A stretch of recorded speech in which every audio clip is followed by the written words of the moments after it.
Hello बच्चों, मैं हूं अर्पित मिश्रा और आज हम लोग स्टडी करने जा रहे हैं motion in a straight line lecture number 2। Lecture number 1 के बारे में हम लोग लेक्चर नंबर 1 में हम लोग बात कर रहे थे। मोशन क्या है, रेस्ट क्या है, रेफरेंस और फ्रेम ऑफ रेफरेंस क्या है, डिस्प्लेसमेंट वगैरह की बातें की थी। आज हम लोग उसके आगे बात करेंगे motion in a straight line के दूसरे लेक्चर में, that is time displacement graph. Time displacement graph, ठीक है। ओके, इसको आप टीवी ग्राफ भी कह सकते हैं, TV graph, sorry TS graph.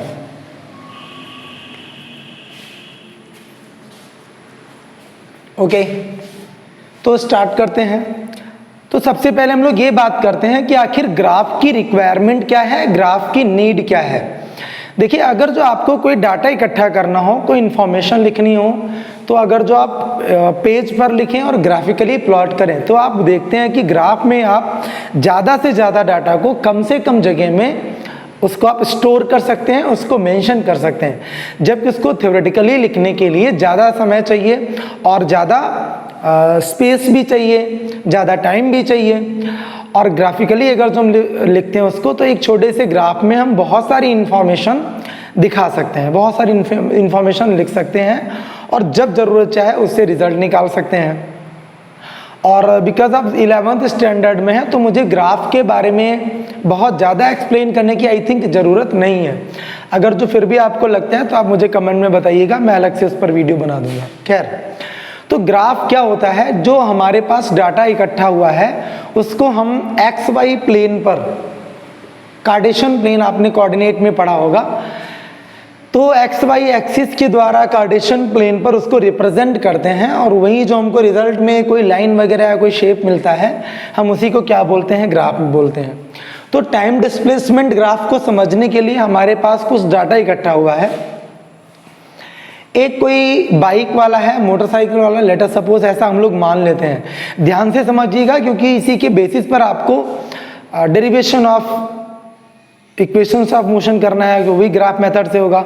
और भी कई आगे ज़रूरतें ग्राफ के द्वारा की जाती हैं और पूछा भी जाता है इससे रिलेटेड। खैर, न्यूमेरिकल्स भी अच्छे खासे आते हैं, तो आई होप आप ध्यान से देखेंगे। अब यहाँ पर हमारे पास एक चार्ट दिया है। एक कोई बाइक राइडर है, मोटरसाइकिल को चला रहा है। वो जब टाइम 0 होता है तो उसका डिस्प्लेसमेंट 0, टाइम यहाँ पर सेकेंड में है और डिस्प्लेसमेंट जो है ये मीटर में है। This is in metre and this is in second. ये मीटर में है, ये सेकेंड में है। 1 सेकेंड जैसे ही होता है उसका डिस्प्लेसमेंट 10 मीटर हो चुका होता है। 2 सेकेंड होता है टाइम, डिस्प्लेसमेंट 20 मीटर हो जाता है। 3 सेकेंड टाइम होता है, डिस्प्लेसमेंट 30 मीटर हो जाता है। 4 सेकेंड टाइम होता है, डिस्प्लेसमेंट 40 और 5 सेकेंड के लिए 50। तो इसको ग्राफिकली बेसिकली प्लॉट कर देना है। हमने एक्स एक्सिस को टाइम एक्सिस माना है और वाई एक्सिस को डिस्प्लेसमेंट एक्सिस माना है।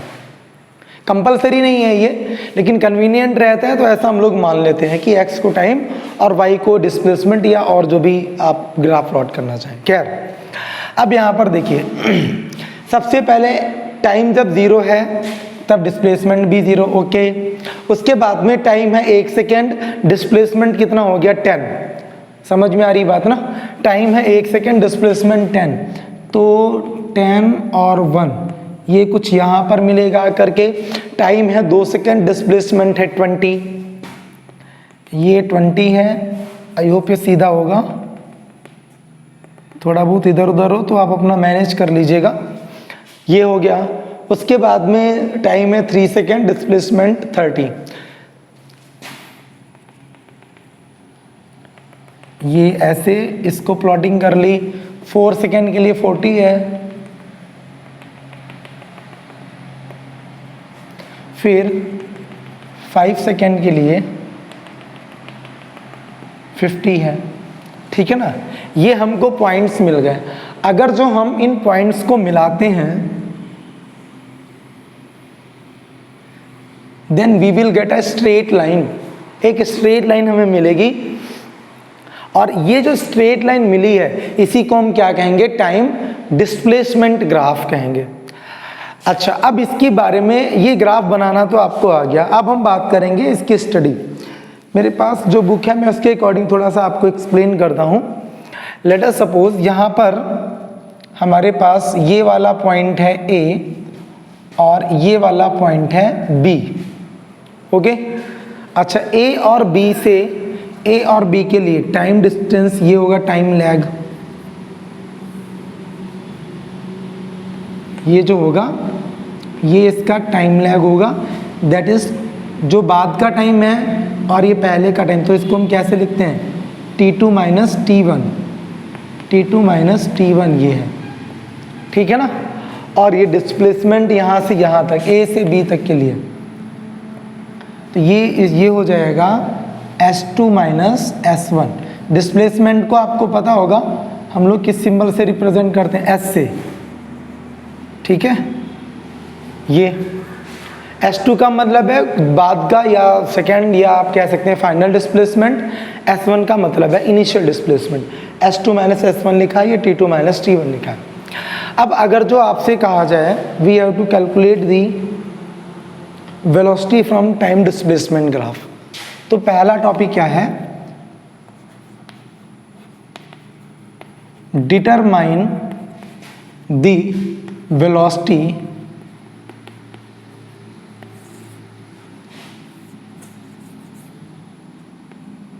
From time displacement graph, okay. हमें वेलोसिटी निकालनी है टाइम डिस्प्लेसमेंट ग्राफ से।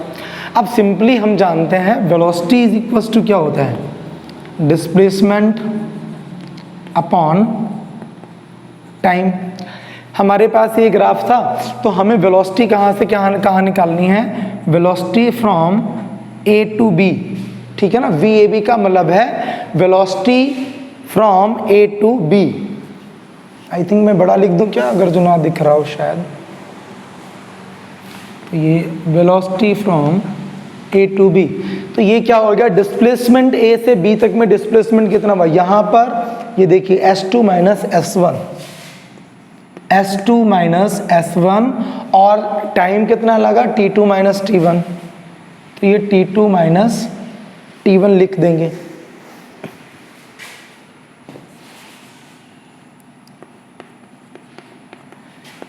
S2 कितना है, देखिए ध्यान से, ये इस जगह पर ये क्या यहाँ पर मिलेगा आपको S1 है, और इस जगह पर क्या मिलेगा, ये S2। तो 40 माइनस 20 ये हो जाएगा 40 माइनस 20, और टाइम देखिए T2, टाइम की ये एक्सिस है, तो ये वाला आपका T1 है और ये वाला T2। बाद वाला T2 होगा, पहले वाला T1 होगा, तो ये होगा T2 माइनस T1, यानी कि sorry that is 4 minus 2, it will be 4 minus 2। तो 40 माइनस 20 कितना हो जाएगा, 20, 4 माइनस 2 कितना हो जाएगा, 20। तो ये हो जाएगा 2 10 जा 20, दैट इज 10 मीटर पर सेकेंड। यानी कि जो वेलोसिटी ए से बी निकल करके आई है वो कितनी आई है, 10 मीटर पर सेकेंड है, ओके। तो आई थिंक आपको ये समझ में आया होगा कि हमें टाइम डिस्प्लेसमेंट ग्राफ से वेलोसिटी कैसे डिटरमाइन करनी है। फिर से एक बार देखिए, S2 माइनस S1 यानी कि सिंपल फॉर्मूला यूज करना, डिस्प्लेसमेंट अपॉन टाइम। ए से बी में डिस्प्लेसमेंट कितना हुआ है, तो ए से बी ये वाला यहाँ देखिए इतना डिस्प्लेसमेंट, यहाँ पर ए है और यहाँ पर बी है, तो 40 minus 20 that is S2 minus S1। Time कितना लगा यहाँ से यहाँ तक, तो ये 4 माइनस 2 यानी कि T2 माइनस T1। तो सिंपली आप यूज करके निकाल सकते हैं, ठीक है। आई थिंक इतना क्लियर हो गया होगा। अब यहाँ पर देखिए एक चीज मैं बता दूं, जब कभी भी आपको ग्राफ में स्ट्रेट लाइन मिले तब आप समझ जाइए कुछ ना कुछ वहाँ पर कांस्टेंट मिलने वाला है। अब ये जो स्ट्रेट लाइन है या जो हमें ग्राफ मिला है, इससे हमने डिटरमाइन क्या किया है, वेलोसिटी डिटरमाइन की है, यानी कि यहाँ पर वेलोसिटी क्या है, कांस्टेंट है। अब चूंकि पूरा ग्राफ ही स्ट्रेट लाइन है, यानी कि जब ऑब्जेक्ट ने चलना स्टार्ट किया और जहां तक वो चला वहां तक वो यूनिफॉर्म वेलोसिटी से मूव करता है। It means that there is no acceleration, वो ऑब्जेक्ट जो है बिना एक्सेलरेशन के मूव कर रहा है, आई मीन उसकी वेलोसिटी में चेंजेस नहीं हो रहे हैं। अगर जो 10 मीटर पर सेकेंड की वेलोसिटी से मूव करना स्टार्ट करता है तो 10 मीटर ही उसकी बनी रहती है। आप कहीं पर भी ट्राई कर सकते हैं। जैसे आप अगर जो यहाँ से यहाँ तक देखेंगे, देखिए ध्यान से, 0 से A तक, या इसको O कहा जाता है, और ये 0 पॉइंट यहाँ की वैल्यू 0 होती है। तो O से A तक अगर जो आप देखेंगे तो velocity is equal to displacement upon time. Displacement देखिए यहाँ ये 20 और ये वाला 0 है, अपॉन T2 माइनस T1 करेंगे तो इसके लिए T2 है 2 माइनस T1 इसके लिए भी 0, तो 20 माइनस 0 20, 2 माइनस 0 2, 2 10 जा 20, कितना आया 10 मीटर पर सेकेंड। कहीं पर भी आप निकालेंगे तो आपको वेलोसिटी क्या मिलेगी, 10 मीटर पर सेकेंड ही मिलेगी। तो इसका मतलब क्या हुआ, अगर जो किसी भी टाइम डिस्प्लेसमेंट ग्राफ में हमें कहीं पर स्ट्रेट लाइन मिलती है, कोई ज़रूरी नहीं कि वो ऐसे ही स्लोप ऐसे हो सकती है, ऐसे हो सकती है, ठीक है ना, यहाँ पर भी हो सकती है, वो कहीं पर भी अगर जो स्ट्रेट लाइन है तो ये बताता है कि उसका एक्सेलरेशन 0 है, अथवा तो ये समझ लीजिए कि वो कांस्टेंट वेलोसिटी से मूव कर रहा है। It's mean that there is no change in velocity. Okay, ये समझ में आ गया होगा, you can note it down. उसके बाद देखिए कुछ और बातों पर बात करते हैं। ओके, आगे देखिए, अब यहाँ से जब हमने वेलोसिटी निकाली तब हमने किन किन चीज़ों का यूज़ किया, इस लाइन का यूज़ किया था और इस लाइन का यूज़ किया था, 2 लाइंस का यूज़ किया था। ये क्या है, परपेंडिकुलर है, ये क्या है, बेस है। तो वेलोसिटी निकालने के लिए हमको किस चीज़ की रिक्वायरमेंट पड़ी, that is perpendicular and base. और परपेंडिकुलर और बेस, इसी रिलेशन को आप क्या कहते हैं, tan थीटा कहते हैं। समझ में आई बात, परपेंडिकुलर और बेस का जो रेशियो होता है उसको आप क्या कहते हैं, tan थीटा कहते हैं। ये बात समझ लेना अच्छे से। तो हम कह सकते हैं कि जो वेलोसिटी अगर जो आप निकालें तो सिंपली आपको क्या निकालना है, tan थीटा। यानी कि जब आपको वेलोसिटी दी जाए तब आप tan थीटा भी अगर जो निकाल देते हैं तो क्या होगा, वेलोसिटी होगी, क्योंकि tan थीटा क्या होता है, वेलोसिटी होती है। परपेंडिकुलर अपॉन बेस मिलता है, और हम यहाँ क्या करते हैं, डिस्प्लेसमेंट के लिए s2 upon s2 minus s1 डालते हैं, और टाइम के लिए t2 माइनस t1 डालते हैं। तो this upon this, perpendicular upon base, so this ratio will be tan theta, then we can say that v is equal to tan theta. यानी कि वेलोसिटी बराबर किसकी हो जाएगी, tan थीटा की हो जाएगी। अच्छा, कोऑर्डिनेट में आपने इसको m भी पढ़ा होगा। स्लोप ऑफ द लाइन को हम क्या बोलते हैं, m से रिप्रेजेंट करते हैं, that is also equal to the tan theta. तो एक चीज हमें पता चली कि जो स्लोप होता है बेसिकली वही तो वेलोसिटी होती है। अगर जो कोई ग्राफ में हमें स्लोप मिल रहा है, वो स्लोप क्या रिप्रेजेंट कर रहा है, उसकी वेलोसिटी रिप्रेजेंट कर रहा है। अगर जो स्लोप ज़्यादा है तो हमें वेलोसिटी ज़्यादा मिलेगी, अगर जो स्लोप कम है तो वेलोसिटी कम मिलेगी। ठीक है ना, ये समझ में आया नहीं है भाई। आप क्या लिखते हैं, v is equal to s2 minus s1 upon t2 minus t1। दोनों यहाँ से यहाँ कितना डिस्प्लेसमेंट हुआ, s2 माइनस s1 हुआ, यहाँ से यहाँ t2 माइनस t1। तो ये क्या हुआ, परपेंडिकुलर अपॉन हाइपोटेनियस, और यहीं क्या होता है, tan थीटा होता है, और इसी को क्या लिखा जाता है, कोऑर्डिनेट में m लिखा जाता है। तो velocity is equal to s2 minus s1 upon t2 minus t1, that is equal to perpendicular upon hypotenuse, that is also equal to tan theta, and it is also known as m, that is slope. तो यहाँ से एक हमको बड़ा important result मिला कि जो slope है इसका, टाइम डिस्प्लेसमेंट ग्राफ का जो स्लोप है वो क्या बताता है, तो वो हमको वेलोसिटी बताता है। ठीक है, अब आपसे एक अगर जो मैं आपको एक ग्राफ दूं, तो यहाँ पर एक ऑब्जेक्ट A है, एक ऑब्जेक्ट B है। ये ऑब्जेक्ट A के लिए time velocity graph, time displacement graph है, सॉरी, और ये ऑब्जेक्ट B के लिए टाइम डिस्प्लेसमेंट ग्राफ है। अगर जो आपसे कोई पूछता है कि A की वेलोसिटी ज़्यादा होगी या B की वेलोसिटी ज़्यादा होगी, ये वेलोसिटी समझ रहे हो, जो सॉरी स्लोप, ये जो एंगल बन रहा है, जितने हिंदी में कहते हैं ढाल, जो इसकी ढाल है, प्रवणता, जो हिंदी मीडियम के बच्चे हो सकता है कुछ देख रहे हो, तो उनके लिए इसको प्रवणता या ढाल, या उसी को इंग्लिश में स्लोप कहते हैं। तो A का स्लोप ज़्यादा है या B का स्लोप ज़्यादा है, तो आंसर A का स्लोप ज़्यादा है। देखिए A ज़्यादा एंगल पर झुका हुआ है, जैसे ये ये डस्टर है, ये यहाँ से किसी एक ये एंगल पर है, ऐसे हो गया, स्लोप बढ़ गया, एंगल बड़ा हो गया ना, ऐसा हुआ, एंगल कम हो गया। समझ में आ रही बात ना? तो जो स्लोप ये कम ज़्यादा होना है, कम स्लोप है तो कम वेलोसिटी, ज़्यादा स्लोप है तो ज़्यादा वेलोसिटी हो जाएगी। तो ए की वेलोसिटी ज़्यादा होगी और बी की वेलोसिटी कम होगी। क्लियर हुआ ये पॉइंट? ओके, आगे देखते हैं। अब यहाँ पर देखिए, इसको मैं रफ किए दे रहा हूँ, आप नोट कर सकते हैं वीडियो को पॉज करके। देखिए आगे, अगर जो आपको एक ग्राफ दिया है, time displacement graph, that is parallel to the time axis, this is time axis, this is displacement axis. अब ये ग्राफ आपको क्या बताता है, बताइए, सोचिए, देखिए ध्यान से। डिस्प्लेसमेंट एक पॉइंट पर जाकर के रुका हुआ है, टाइम बढ़ रहा है, और टाइम हमेशा बढ़ेगा, टाइम को कभी रोका जा ही नहीं सकता। ठीक है, आप रोक सकते हो क्या टाइम को? तो टाइम बढ़ रहा है और डिस्प्लेसमेंट रुका, डिस्प्लेसमेंट नहीं हो रहा है, इसका मतलब क्या हुआ? ऑब्जेक्ट रेस्ट में है, मूव नहीं कर रहा है।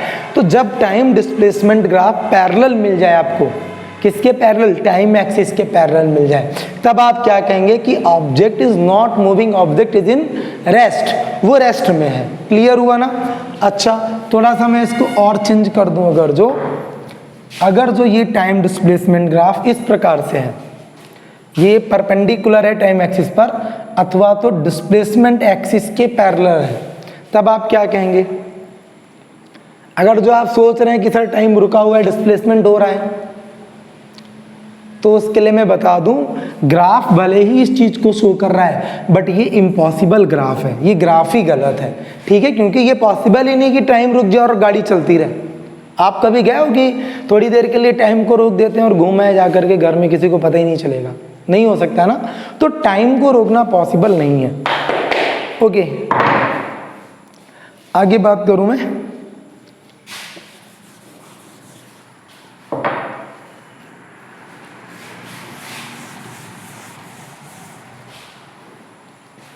एक ग्राफ और मैं बनाता हूं, ये ग्राफ है। अब यहां पर ग्राफ का स्लोप, अच्छा स्लोप हमेशा ध्यान रखना किधर से लिया जाता है? राइट साइड, यानी कि एक्स एक्सिस के राइट साइड से, एक्स एक्सिस पर राइट साइड से इधर। ये मत स्लोप मान लेना, यहाँ का स्लोप ये है, ये वाला एंगल है। अगर जो आपको थीटा पता है तो भी आप क्या निकाल सकते हैं? वेलोसिटी निकाल सकते हैं, क्योंकि वेलोसिटी इज इक्वल टू क्या मिल गया आपको? tan theta. लेकिन वो टाइम डिस्प्लेसमेंट ग्राफ ही होना चाहिए, टाइम वेलोसिटी या दूसरे ग्राफ से नहीं निकालेंगे आप। ओके, तो यहाँ पर देखिए आगे, ये वाला जब आप एंगल देखते हैं तो यहाँ पर ये देखा 90 डिग्री से ज़्यादा एंगल। तो यानी कि ये अगर जो ग्राफ इस प्रकार से बन रहा है, तो इसका मतलब क्या हुआ कि ग्राफ नीचे उतर रहा है। जैसे जैसे टाइम बढ़ेगा ग्राफ नीचे उतरता जा रहा है। ओके, यानी कि जो ऑब्जेक्ट है, ऑब्जेक्ट अपनी मीन पोजीशन में, या जो मीन पोजीशन ना कहूँ मैं, हाँ कह भी सकते हैं उसको, इनिशियल पोजीशन का है, इनिशियल पोजीशन में वो वापस लौट रहा है। ये क्या हुआ? ये फिर आगे ग्राफ बढ़ गया, यानी कि जहाँ से इनिशियल पोजीशन जो उसकी थी उसके अपोजिट डायरेक्शन में वो जाना चालू कर रहा है, इसके नीचे के लिए। यहाँ तक तो वापस लौटा, यहाँ पर वो लौट आया, और जैसे यहाँ पर, तो यानी कि अब वो इनिशियल पोजीशन में लौट करके उसके अपोजिट जाने लगा जिधर पहले गया था। ठीक है ना?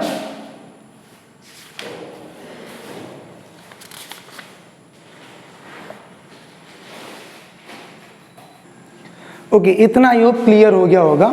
एक टॉपिक और आगे हम लोग बात कर लेते हैं, देखिए ध्यान से।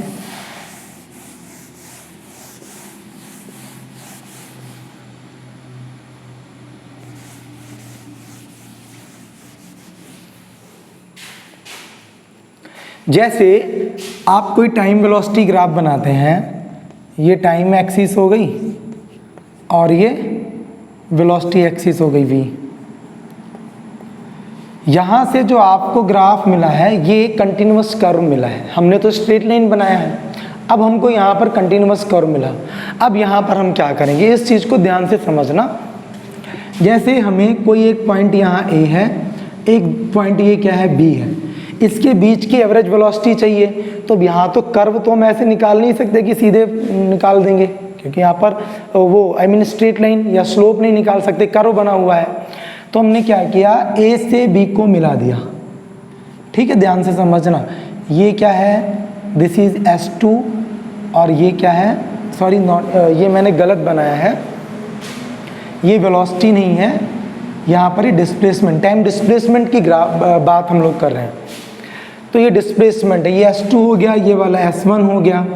अब यहाँ पर देखिए, यहाँ पर ये जो आपको लाइन मिली है, ठीक है ना, ये लाइन, ये डार्क जो मैं कर रहा हूँ, इसका जो स्लोप होगा उसी को आप कह सकते हैं दैट इज एवरेज वेलोसिटी। ये क्या हो जाएगा, इसको आप कह सकते हैं S2 minus S1 that is equals to delta S, और ये वाला क्या हो जाएगा, ये हो जाएगा T2 माइनस T1। ठीक है ना, ये किसके बराबर है, डेल्टा T के बराबर है। अब ये S2 minus S1 delta S के बराबर और ये डेल्टा T के बराबर। तो एवरेज वेलोसिटी को किससे रिप्रेजेंट करते हैं, V बार। तो V bar is equals to delta S upon delta T। ये एग्जैक्ट वेलोसिटी नहीं है, एवरेज वेलोसिटी है। अच्छा, एग्जैक्ट वेलोसिटी के लिए ऐसे केस में क्या करते हैं, हम डिफरेंशिएशन का यूज करते हैं। देखिए कैसे, अब इमेजिन करिए कि ये जो A पॉइंट है ये B के बहुत क्लोज हो जाए, अथवा तो कह लीजिए ये दोनों पॉइंट आपस में बहुत ज़्यादा क्लोज हो जाए। बहुत ज़्यादा क्लोज कैसे होंगे, सोचिए, बताइए। देखिए ध्यान से, अगर जो टाइम इंटरवल बहुत कम है, डेल्टा T का मतलब हुआ टाइम डिफरेंस, और ये टाइम डिफरेंस अगर जो बहुत ज़्यादा कम है, ऐसे केस में क्या होगा, देखो ध्यान से, ये वाला जो यहाँ हमें पॉइंट मिला, टाइम और कम लिया हमने, अगर जो इतना लिया तो ये B वाला पॉइंट खिसक के यहाँ आ गया, अगर जो ये और क्लोज कर दिया तो यहाँ आ गया। यानी कि डेल्टा T अगर जो बहुत छोटा ले लें, कितना छोटा, इनफाइनाइट सिमली स्मॉल, अगर जो डेल्टा T को इनफाइनाइट सिमली स्मॉल ले लिया जाए, इफ डेल्टा T इज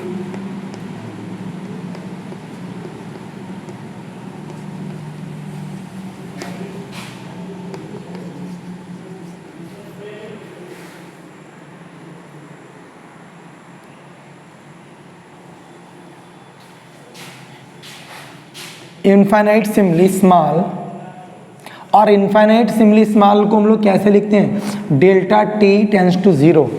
जिन लोगों ने ये लिमिट वगैरह नहीं देखा है तो वीडियो मैंने डाल रखा है, calculus used in mathematics, sorry calculus used in physics के नाम से, और मेरे चैनल पर आप देख सकते हैं वीडियो। तो देखिए, तो डेल्टा T अगर तो बहुत इनफाइनाइट सिमली स्मॉल का मतलब क्या हुआ, इतना छोटा है कि लगभग 0 होने के बराबर है। तो ऐसे केस में B then point B will be very close to, point B will be close to A। यानी कि जो पॉइंट B होगा ये A के बहुत ज़्यादा क्लोज हो जाएगा। तो हम ये कह सकते हैं जब ये बहुत ज़्यादा क्लोज हो जाएगा तब ये जो स्लोप है ये इसके टेंजेंट की तरह नहीं हो जाएगा। सोचिए ध्यान से, ये कंप्रेस होता गया, कंप्रेस होता गया, कंप्रेस होता गया, कंप्रेस होता गया, तो ये जो स्लोप है ये स्लोप भी तो छोटा यार बचेगा। यानी कि पॉइंट B और A लगभग हम कह सकते हैं एक दूसरे के ऊपर आ जाएंगे, कोइंसाइड करेंगे। कोइंसाइड होना समझते हो, एक दूसरे के ऊपर आ जाना। तो ऐसे केस में हम कहेंगे ये क्या बनेगा, इसका एक टेंजेंट बन जाएगा उस पॉइंट A पर, that will be tangent of point A। तो ये जो टेंजेंट इस पर ड्रॉन होगा, ये टेंजेंट ही क्या रिप्रेजेंट करेगा, इसका स्लोप, उसकी वेलोसिटी को रिप्रेजेंट करेगा। ओके, तो very close, then AB will be the tangent of A। A B जो है ये जब बी यहाँ खिसक के आ जाएगा तो ये जो लाइन है ये इसके टेंजेंट की तरह वर्क करेगी। ओके, अच्छा अब इसको देखिए हम लोग लिख कैसे सकते हैं। इन दिस केस देखिए ध्यान से, इसको कैसे लिखा जाएगा। अब डेल्टा टी तो बहुत छोटा हो गया, तो हम क्या लिखेंगे, limit delta T tends to 0। ये मैंने वीडियो बना रखा है, आप जाके देख सकते हैं। Limit delta T tends to 0 delta S upon delta T, ये इसकी वेलोसिटी हो जाएगी, that is the instantaneous velocity. अगर जो डेल्टा टी 0 की ओर टेंस अप्रोच कर रहा है तो delta S upon delta T ये इसकी वेलोसिटी होगी। कैसी वेलोसिटी, इंस्टेंटेनियस वेलोसिटी। और इसी को कैसे लिखते हैं, इसी को हम लिखते हैं d s upon d t से। Delta t, limit delta T tends to 0 delta S upon delta t, इसको कैसे लिखा जाता है, d s upon d t से। ठीक है, तो ये क्या हो गया, ये जो D s upon d T होगा ये इंस्टेंटेनियस वेलोसिटी होगी किसी एक पार्टिकुलर। इंस्टेंटेनियस का मतलब होता है बहुत छोटे टाइम इंटरवल के लिए, हिंदी में कह सकते हैं उसको तात्क्षणिक, किसी एक बहुत छोटे क्षण के लिए जो वेलोसिटी होगी, स्मॉलेस्ट टाइम। तो आई थिंक आपको ये क्लियर हो गया होगा कि अगर जो इंस्टेंटेनियस वेलोसिटी निकालनी है किसी स्मूथ कर्व से तो क्या कर देंगे, D s upon d T निकालेंगे। उसका वेलोसिटी निकालनी है कोई स्ट्रेट लाइन से, कोई आपको ग्राफ दिया गया है तो टाइम डिस्प्लेसमेंट ग्राफ से, तो वहाँ पर हमें क्या कर देना, उसका स्लोप निकाल लेना है। ठीक है, और इसके बाद में इसमें इतना ही है। आगे के लिए फिर टाइम वेलोसिटी ग्राफ है और उसके बारे में हम लोग नेक्स्ट वीडियो में डिस्कशन करेंगे। Thank you for watching.